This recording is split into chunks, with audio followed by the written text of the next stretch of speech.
বাংলাদেশে জামাত ইসলামের ব্যাপারে একটা এলিট প্যানিক আছে, সেটা আমি চাইছিলাম যে কাইটা যাক। 5 তারিখের পরে তারা নিজ আদর্শের উপর, স্বচ্ছতার উপর দাঁড়ায় রাজনীতি করবো। এই কারণে আমি এঙ্গেজ হইতে গেছিলাম যে তাদের ভাই যেভাবে সমালোচনা, আমি তার চেয়ে মোলায়েম ভাবে, তার চেয়ে আন্তরিক ভাবে কাদো কাদো কণ্ঠে আমি সমালোচনা করতে গেছি, কিন্তু আমার ইজ্জত তারা রাখে নাই।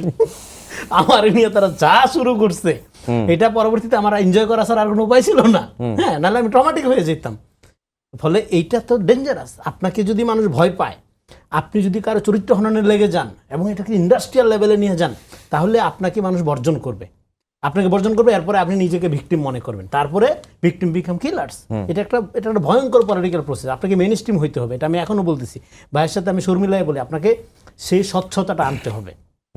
এবং সেই স্বচ্ছতা আনার জন্য অন্যের খারাপ দিকগুলো, হাসিনা আমলে পলিটিক্সটা কি ছিল, সারাদিন কে কত খারাপ এটা প্রমাণ করার জন্য বুদ্ধিজীবী, মিডিয়া সবগুলোকে লাগানো। 5 তারিখের পরে তো আমরা এটার অবসান চাইছিলাম। আমরা দেখবো যে কার পলিসি কত অ্যাডভান্স, জনগণকে সেটা বুঝাবে। সেটা বোঝানোর জন্য আচ্ছা ওর পলিসির মধ্যে এইটা খারাপ আছে, ও আমারটাই ভালো শুধু, হ্যাঁ আমি তো এটা অনেক আগে করছি, এরকম না। আপনি ডোর টু ডোর এঙ্গেজমেন্টে যাবেন, জনগণকে বুঝাবেন এবং সেখানে একটা সততার পরিচয় দিবেন। কিন্তু যে জিনিস আল্লাহ পাক ছাড়া অন্য কারো এখতিয়ারাধীন না, সেই জিনিস আপনি জনগণকে অফার করতে পারেন না নির্বাচনের নামে। দেখেন, ভোট, ক্ষমতা, রাজনীতি এগুলো অনেক তুচ্ছ বিষয়, কিন্তু মানুষের ঈমান এটা তো দুনিয়াবি কোনো বিষয় না।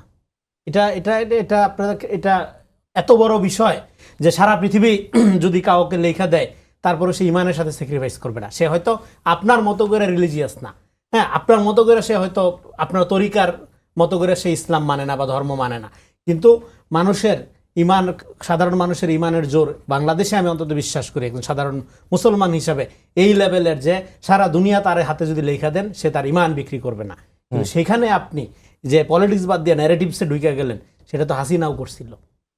হ্যাঁ, এবং এইখানে আজকে দেখেন আপনি 4 কদম আগান 8 কদম পিছান, এগুলি কইরা আপনার বন্ধুকে, শত্রুকে এটা আপনি গুলাই ফেলেন। আপনার যারা বন্ধু ভাই, তাদেরকে আপনারা কিভাবে আক্রমণ করেন, আমাদেরকে, ভাইদেরকে, এবং এক সময়ের আপনাদের দীর্ঘদিনের মিত্র, তাদের সাথে একটা এঙ্গেজমেন্ট বা আর্গুমেন্টের তরিকা আর যদি আপনি রপ্ত করতে না পারেন, আপনি যদি নিজের একটা সুপ্রিমেসি কমপ্লেক্সে ভোগেন, তারপরে হলো ছলে বলে কৌশলে গুপ্ততার ভিতর দিয়া গুরুত্বপূর্ণ পদগুলো দখল করে ওটাকে ম্যানুভারিং করে, হ্যাঁ অন্যর বিরুদ্ধে প্রোপাগান্ডায় নামেন, তাহলে আপনার রাজনীতিও আগাবে না, আপনার রাজনীতিতে জয়লাভ করবে না। আপনাকে না ইসলামিস্ট অংশ বিশ্বাস করতে পারছে, না আপনার ডেমোক্রেটিক গণতান্ত্রিক অংশ বিশ্বাস করতে পারছে, তাহলে আপনার তো ফ্যাসিস্ট হওয়া ছাড়া আর কোনো পথ খোলা থাকতেছে না। এবং ফ্যাসিজম সবসময় অনুভূতির রাজনীতি করে। হাসিনা যেরকম 71-এর চেতনা করছিল, আপনি জুলাইয়ের কেউ না। জুলাই কি একটা নির্দিষ্ট দলের ব্যানারে হয়েছিল? না। আপনি কে জুলাই বইরা চিৎকার মারেন? আপনি কোথা থেকে আসছেন? আপনি কোথায় ছিলেন 5 তারিখের আগে?